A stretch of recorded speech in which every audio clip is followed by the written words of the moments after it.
Hello everyone and welcome back to another Fate video. Today we will be continuing my series on raiding servants. However, it has come to my attention that many of the servants that will be raided for both this list and the next will be taking up multiple classes. Honestly, doing a top 10 for the 5 stars is going to result in half of them being casters, and what's the fun in that? So, instead, I decided to do this in a different way.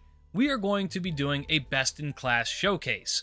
This means exactly what the name says. These will be the servants that I believe are the best in their class, and at the end I will rank them in a top 10 fashion. These characters will be assumed to be NP2, save for the welfares, who will be reviewed as NP5. Their skills will be at 10, 10, 10, and I'm going to make the assumption that you own this servant. Meaning that just because a servant can Scotty or Castoria loop does not mean that they are going to be rated as such. You can always summon a friend Scotty or Castoria, but we are assuming that you do not have them. Also, this, much like all the others, is taking into account all current buffs on JP and is not a husbando or waifu tier list. Savvy? Sick. Let's begin.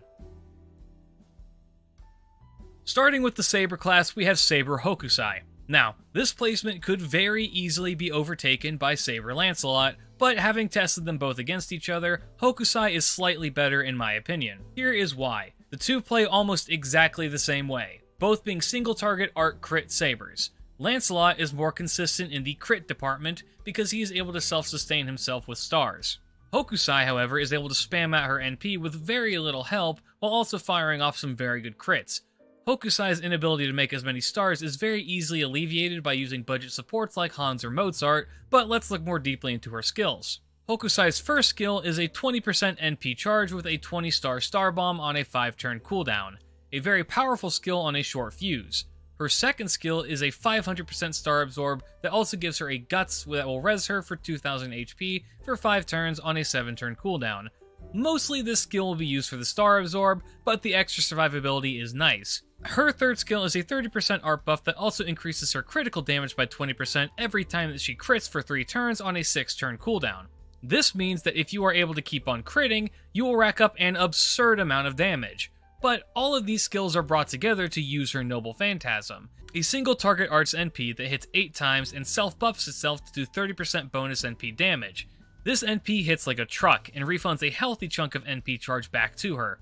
This is the name of the game with Hokusai, crit so that you can NP as fast as possible. She is amazingly powerful and I personally value her over Lancelot for this massive NP refund. Lancelot's NP is a single target arts that hits 1 time, and while he can crit to get it back up quickly thanks to his naturally high NP gain rate, it takes longer when compared to Hokusai. Hokusai's sheer power and ability to fire off her NP on alternating turns allows her to compete with even some 5-star sabers. On to the archers. This one is a difficult choice because in all honesty, it is a 3-way tie. While the budget archers are broken to all hell and back, the 4 stars are very feast or famine. Like, on the one end you have Kuro and Chiron, and on the other it's Atalante and Nobu. Mind you, it's mostly feast. So, I will tell you who I believe are the top 3, all of which can probably replace the other, but all 3 occupy different jobs, so I'll pick the one I believe is the most versatile. These servants are Emiya, Fujino, and Banshee. Emiya has come a very long way from being a decent servant, to a good servant, to an insane servant. His ability to change his NP to arts makes him a premier arts looper and insane DPS. Fujino is a rare servant, only having 2 raid ups ever, which is a shame because she harbors incredibly destructive power, being a massive buster unit that has some impressive survivability. However, the archer that I believe shines at the top is Banshee. She, as a unit, does it all. She has survivability, great star generation, very good NP generation, and team-wide utility, as well as a monstrously powerful single-target NP. But let's look at her skills. Her first skill is a 40% quick buff for 3 turns, 1 turn self-invincibility, a party-wide evasion for 1 attack, but with the demerit of dealing 500 damage without killing them to the other party members on a 6-turn cooldown. The demerit is non-existent really, and this skill offers incredible survivability to the party. It is David and Tristan's Harp of Healing, but trades in the heal for more personal defense, which in most cases is very nice because you will want her to survive. Her second skill seals the NP and skills of all enemies and charges her NP gauge by 30% on a 6-turn cooldown. A very nice battery with great utility. Finally, her third skill is a self-heal that steals from the enemy's HP pool without killing them up to 3000 HP. a 100% chance to drain the enemy's NP gauge by 1, and another 30% NP gauge for her on a 6-turn cooldown. Her NP is a single target quick that hits 6 times, ignores evade, inflicts curse, and disastrous curse on them, all in a very, very metal animation. You want to fire this off as often as possible, and Banshee makes it easy to do so. She has a natural 60% in total NP gauge battery built into her kit. Her kit is also nice for its uniformity, with everything being on the same 6-turn cooldown. The ability to guarantee that you will have an NP and supplement back what you did not get from your already high hit count and NP gain rate is great. She can pop off in the best way possible, and really doesn't need to be babysat like many of the DPS characters do. She is self-sufficient and then some, able to help her party survive with her first skill, making her a great character to use with cheap supports. She's a unit that I look forward to fondly on NA, but for now, we'll settle for her to carry me through JP. Fun fact, she should have goat feet, but they decided not to design that. Next up is Lancers. This one was a bit easier for me to pick as the majority of 4-star Lancers, in my opinion, are just fine, or rely on the double Scotty/Castoria system to fully operate. Kagetora is quite literally a one-woman army. She is a monster, and also a great unit. Her first skill is a 30% art buff with 500% crit star absorption on a 5-turn cooldown. Her second skill is an evade that also gives her a 30% self-NP generation buff for 1 turn on a 5-turn cooldown. Finally, her third skill is a charisma that gives the party attack, crit damage, and star generation for 20% for 3 turns on a 6-turn cooldown. Her NP is an 8-hit single-target NP that is guaranteed NP 5 thanks to her welfare status, that removes offensive buffs and reduces crit chance on the enemy. Now, you may be asking yourself why she is rated so highly. Her kit is not particularly standout on paper, and her NP, while good, isn't exactly an insane nuke that does a disgusting amount of damage. Kagetora is great because of her simplicity and how well her kit works with itself. Her main goal, much like Banshee, is to fire off her NP as often as possible. With 8 hits on it, naturally high hit counts on her arts and quick cards, and good NP gain, this is easy to do. She has built-in survivability with her evade, and can bolster both her own and her team's offensive and support capabilities on relatively short cooldowns. She also plays very nicely with the budget options like Hans, Mozart, and Paracelsus, all of whom can help her maintain a constant flow of NPs. She can loop very well even outside of the Castoria context. The only real issue that she has is that her first and second skills are only up for 1 turn with a 5-turn cooldown. This can somewhat hamper her looping abilities, but honestly, in most contexts, this is fine. A viable strat for her that is within everyone's budget is to pair her with Hans, Mozart, and Paracelsus. Once she has her NP, use her first and third skills, Hans' skills, and Mozart's 2 skills that matter, plug suit out Mozart for Paracelsus, pop his skills, and fire off her NP. The refund will be enough to allow her to do it again the following turn, and then the turn after that. She excels at what she does, and she does it for cheap. Plus, she scales well into the late game, so even being able to just summon a friend's Castoria to help her out really helps her pop off. Next up is the Rider class, with who is debatably the best welfare we have ever received. Rider Kintoki. Kintoki, much like Kagetora, is a very simple servant. He doesn't have overly flashy abilities or any game-breaking utility, but what he does, he is the best at. His first skill is a 3-turn 30% quick buff and a 50% star generation on a 5-turn cooldown, meaning that this will be up for most of the battle, helping him make stars and dish out incredible damage. His second skill is a flat 50% NP gauge battery on a 6-turn cooldown, perfect for all those event CEs. Finally, he has a 120% offensive debuff resist up for 3 turns that also heals him for 3000 on a 5-turn cooldown. Like I said, nothing incredibly flashy, though his first skill is kinda crazy. His NP is a single target quick that increases his quick damage before hitting, and is at NP 5 for free given his welfare status. This NP hits like a truck. Well, motorcycle. He plays in the same way as Kagetora, but more consistently. Despite being a quick servant, this falls back on his class being a rider. He has a naturally high star weight, so gathering the stars that he himself makes very easily simply by existing is fantastic. His NP gain rate is intense as well, so there are times when you use his NP, crit with your quick cards twice, and boom, it's back for the next turn. He is an absolutely insane unit for how old and simple that he is. He is a go-to for caster bosses and challenge quests alongside Ushi for me. His one weakness is that he has no hard survivability. So, having a unit with taunt or a targetable evade is preferable when using him. When you shine this bright, you've got to be golden. Now, the caster class is interesting because it has some amazing servants and downright awful ones, much like the archer class. For me, this is a toss-up once again on who I think is best. My heart of hearts tells me that Nitocris is number one, and in my heart of hearts, Nitocris is absolutely up there for being one of the best farming servants in the game, but I cannot let my mind be clouded by her beauty, so I have to rate her under Caster Gil. Debatably, one of the best arts crit supports in the game, Gil touts some very impressive skills. To start, he has a 100% star generation buff for 3 turns on a 7-turn cooldown, making me realize that he is actually now outclassed by Matahari, whose first skill does the same thing but adds a 50% crit damage for 3 turns on a 5-turn cooldown. His second skill is a very strong charisma that increases the party's attack by 21% for 3 turns on a 5-turn cooldown. His third skill is a 30% art and debuff success rate up for 3 turns on a 6-turn cooldown. Honestly, the thing that's preventing me from putting Nitocris higher than Gil is Gil's NP, which is better for its damage and support capabilities. It is a whopping 10-hit arts AoE NP that increases the party's defense by 20% for 3 turns, and the party's crit damage by 30% for 3 turns, and then also decreases the enemy's defense by 20%. Had this not been buffed, he would be lower than Nitocris. But that 3-turn 30% crit up that can be somewhat spammed out with his MP if he's built correctly is so powerful. He offers a lot to a team, and that makes him incredible as a support. I joke about the long cooldown on his first skill, but in all honesty, it's still very powerful. In fact, if you want a super meme on people, bring a Matahari and just hemorrhage stars all over the place. He fits in nicely with most art teams and is usable as the game progresses. Nitocris will always be above him in my heart. Alright, this one was easy because honestly the 4-star assassins are mostly bad. Like, honestly, they are almost all so niche that they are unusable outside of it, or they're just okay. But even among all of this, there is one who stands tall above all others, being one of the best assassins in the game overall.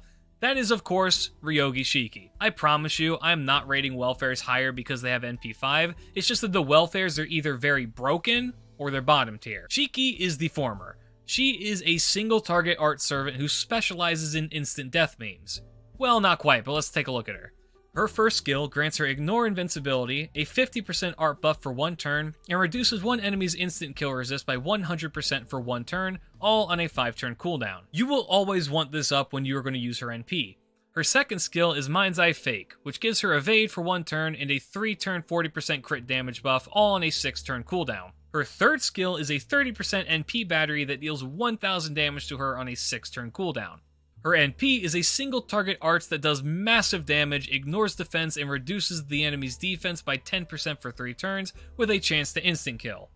Shiki is an art servant that can generate stars thanks to her high star generation and 4-hit quick cards, while also being able to get her NP back up quickly thanks to her high NP gain rate. She is a pure selfish DPS, offering no support to her team outside of those that can abuse instant death, which is the most niche of the niches. She puts out extremely high damage for her class and outclasses even some of the 5-star assassins. In all honesty, she can run effectively with the likes of Jack and Gramps and hold her own. For being a budget servant, she is absolutely insane and should be added to the free-to-play gacha at some point. That's my hot take. Add welfare to the free-to-play gacha after a certain amount of time. Make it happen, lasagna. It's Herc. I can just end this part right now and no one would blame me, but I have a job to do, so I will elaborate for those of you who somehow don't get the Herc hype. Let me explain this in simple terms. He can solo almost every piece of content in the game, even into the Lost Belts. The go-to strategy to beat the Part 1 boss is to let your frontline die to his attack, and then either use your own or a friend's Bond 10 Herc, and then just win. You see red? You press red. End of story. But even without his Bond CE, he is still one of the best servants in the game. Let me reiterate that. One of the best servants in the game. And you can get him out of the starting summon. But let's look at what he's packing. His first skill is a 31% attack buff for 3 turns and a 42% mental debuff resist up for 3 turns because Herc needs no hose. Second skill is Mind's Eye Fake, which is an evade for 1 turn with a 36% crit damage buff for 3 turns on a 6-turn cooldown. His third skill, which has been buffed for those of you who don't know, gives him a Guts that is stackable with other Guts, and when Guts procs, he gets a 20% Buster buff for 5 turns. Now keep in mind that this on Guts activation effect lasts for 5 turns, meaning that anytime any Guts pops, he gets 20% Buster up for 5 turns, meaning that this is good on its own. It's great with a CE that grants him Guts, is possibly broken with Necromancy if you're a gambler like me, and it's absolutely built for his Bond CE. This makes him closer to the anime's Herc, who will not die and just gets more pissed the more times you try to kill him. His NP is a single target, 15-hit Buster NP that deals incredible damage. This is just a cherry on top for Herc. If his NP was just Herc sits on a rock and head pats Ilya, recover 1000 HP, he would still be one of the best units in the game. Go take everything I said about Ku in my last video and apply it to Herc, except Herc counterclasses almost everything. I have a joke in my recap video that we all said screw it and soloed Abby with Herc just to prove that we can, but he can actually do it, and she counterclasses him and removes his buffs. He is absolutely insane. His one weakness is that he needs to be Bond 10 to be perfect, but if you have him, you should always be using him because Berserker is strong. Now we are on to the extra classes. I will pick my top 3 choices from this, as explaining why BB is the best Moon Cancer is pointless because she's the only one. This will include all 4-star characters from the Ruler, Avenger, Moon Cancer, Alter Ego, Foreigner, and Pretender classes. The way how they are going to be listed right now is not indicative of their placement in the top 10. This is a random assortment. Starting off with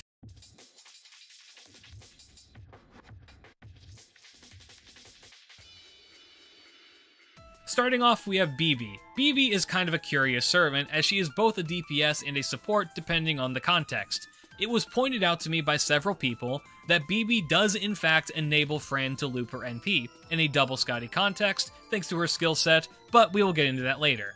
BB is the only 4-star Moon Cancer type servant, which means that she is neutral against everything, except for Avengers who she is strong against, and Rulers who she is weak against, and Berserkers are Berserkers. She killed Ranmaru in front of me, so I couldn't add her to this list instead.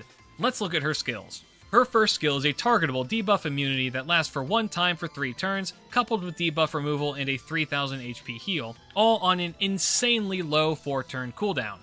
Her second skill is a 100% chance to stun that also removes evasion and invincibility from the target on a 6-turn cooldown. A very useful skill. Finally, she has a 50% crit damage buff with an 800% star absorb for 3 turns on a 5-turn cooldown, allowing her to dish out some solid DPS if the need arises. She has a single target arts NP that does a huge chunk of damage, decreases debuff resist, and charges the party's NP by 20%. Under normal circumstances, a character like this who has a very confusing skill set would be frowned upon in my eyes. But BB pulls it off through virtue of flexibility. Being an arts unit who specializes in crits and support, she can fill most roles. Her self-modification being as good as it is what keeps her from really experiencing the lack of class advantage damage, which is a theme that you will see across the extra classes. Extra class servants who can supplement their lack of class advantage with monstrous crit damage are incredibly powerful. BB can do this, but also provide very good support for the team. Her first skill is incredible. Clearing debuffs, healing, and debuff immunity all on a 5-turn cooldown is phenomenal. Her second skill is flexible in that if you want to stall, you can do that, and if you want to break through a wall, it can do that.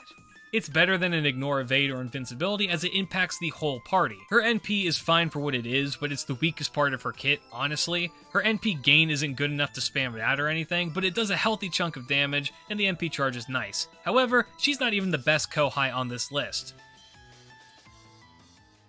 That's right, the best Kohai and overall best girl in FGO is MASH. Go ahead and skip ahead if you've already heard me do my MASH rant in other videos, because this is like the 8th time I've done this. MASH as a unit is broken, and one that you as a master should have leveled up to 10-10-10 immediately. She should be your priority servant for this, as she will be with you for the entire game, like it or not.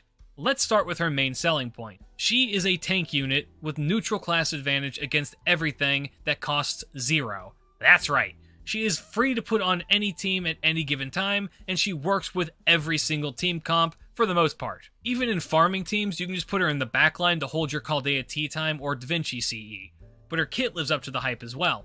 Her first skill is a 20% defense up for 3 turns and a 2000 HP damage cut for 1 attack lasting 3 turns, all on a 5-turn cooldown. It is one of the best party-wide defense options that does not explicitly innovate or invincibility, and it can allow you to face tank if you need to. Her second skill is a targetable invincibility that also charges the target's NP by 20% on a 7-turn cooldown. This skill is incredibly versatile and can be used for either of its purposes depending on the fight. Her final skill is a taunt that also gives her a 400% NP generation buff on a 6-turn cooldown. Her arts crits with this give her an absolutely enormous chunk of her NP back. Speaking of which, her NP, after Camelot mind you, is a party-wide damage cut for 775 and a 30% defense up as well as a 30% attack up, all for 3 turns. This, in combination with her first skill, makes her quite literally a wall. Her ability to fit into any team comp and still be one of the most useful servants is ridiculous. Let me also point out something about her that is kinda sorta spoilers but not really. She is a required servant in some late game content, so neglecting to level her is like shooting yourself in the foot.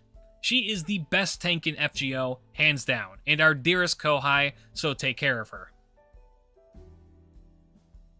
Finally, for the extra class, we have Astraea. So, you remember what I said about the extra class servants needing to crit to make up for their lack of damage? Well, here is the queen of that concept. Astraea is an incredible unit. A member of the ruler class, this means that she takes less damage for the main 6 classes, save for Berserkers, and is strong against Mooncasters, but weak to Avengers. Once again, under normal circumstances, her lack of class advantage would normally be a detriment. But Astraea manages to take this to another level, ignoring this almost entirely, and instead primarily reaping the benefits of being a defensive class, while also going almost full offense. But let's take a look. Her first skill is a targetable attack, defense, and NP generation up for 20% for 3 turns on a 5-turn cooldown. A skill that you will normally want to use on her, but having the ability to target it is incredible, giving her some support capabilities. Her second skill is a 30% art up for 3 turns that creates 30 stars on activation on a 5-turn cooldown. This skill is important because it plays beautifully with her third skill. It costs 5 stars to use, charges her NP by 20%, increases her star absorb rate by 500%, and increases her crit damage by 50% for 1 turn on a 4-turn cooldown. This skill allows for Astraea to do some absolutely ludicrous damage, while also solving her issue of not being able to gather stars. But wait, it gets better. Astraea's NP is a single target arts that ignores invincibility because you can never escape justice, and gives 20 stars. It also deals a bonus 150% damage to enemies that are evil. Astraea is able to go absolutely wild because of how well her kit works together. She is on my list for being one of the best designed servants in the game because everything she does gels perfectly with itself. She creates her own stars, uses those stars to charge her NP as well as deal damage, fires off her NP to make more stars, rinse, repeat, done. She is incredible. Pairing her with Hans and Mozart allows for her to essentially explode, but if you summon a friend's Tamamo to allow for her to reduce her cooldowns to keep going, she becomes virtually unstoppable. She is somewhat overlooked due to her class not allowing for class advantage most of the time, but through sheer force of CQC, she is able to outshine many others. Praise be.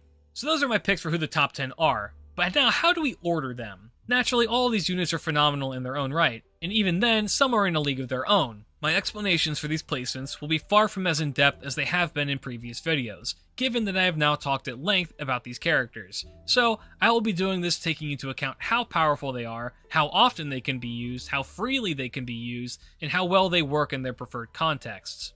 So with that in mind, number 10 is Caster Gil. While he is an incredible 4-star support unit, of these 10 he is definitely the easiest to be replaced.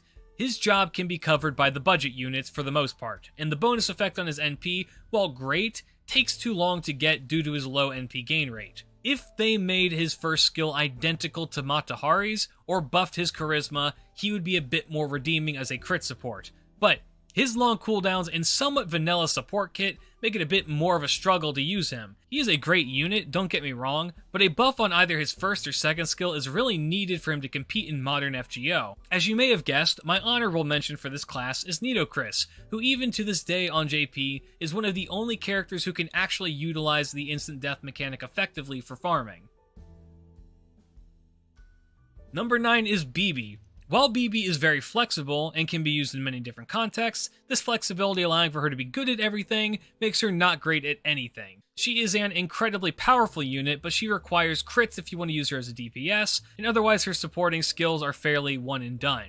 I stand by the statement from earlier about class advantage not mattering if you can crit, and BB's kit does allow for her to do so and do it hard, but man, you can really feel it when she whiffs. Also, her NP will hardly ever have class advantage over anything, so it's best used for a chunk of damage and that 20% NP battery for the party. She's a very unique servant and very good, but her competition simply outpaces her. My honorable mention for this is the resurrected Ranmaru, who is also a welfare that operates in a similar capacity to BB, but is more geared towards support. She offers a fair amount to the team in terms of crit supporting and actually pairs nicely with BB. She should be available this year on JP for the Goetia rerun and next year in NA. Look forward to her.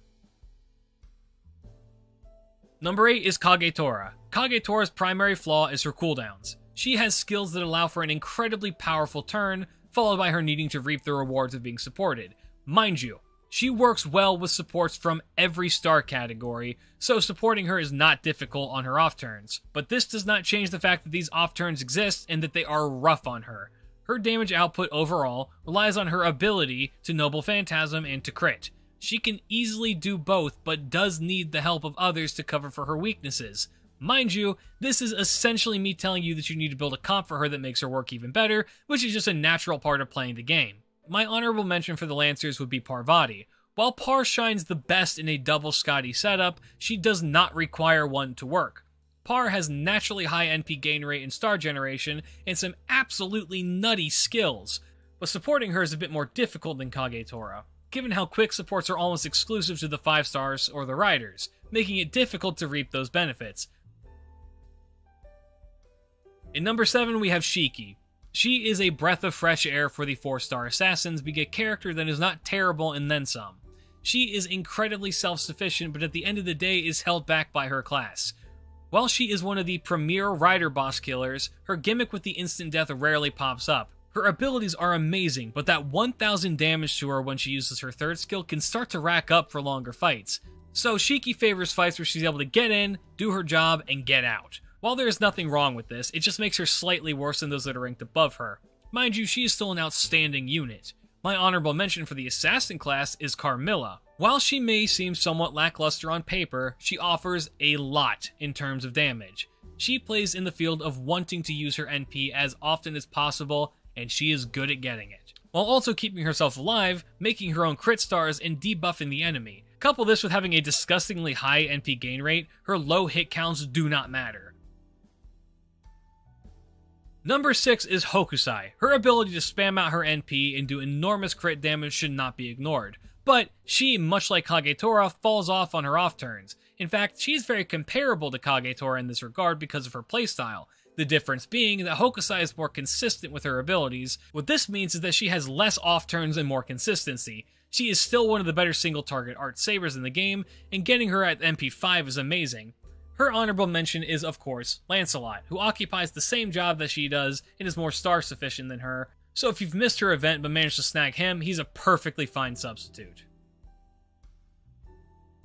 Number 5 is Banshee. She is an absolutely insane unit providing support, self-sufficiency, star generation, offense, defense, heavy damage, all of it. She is amazing. She can be brought along to most fights against Sabers and Berserker bosses and be the MVP.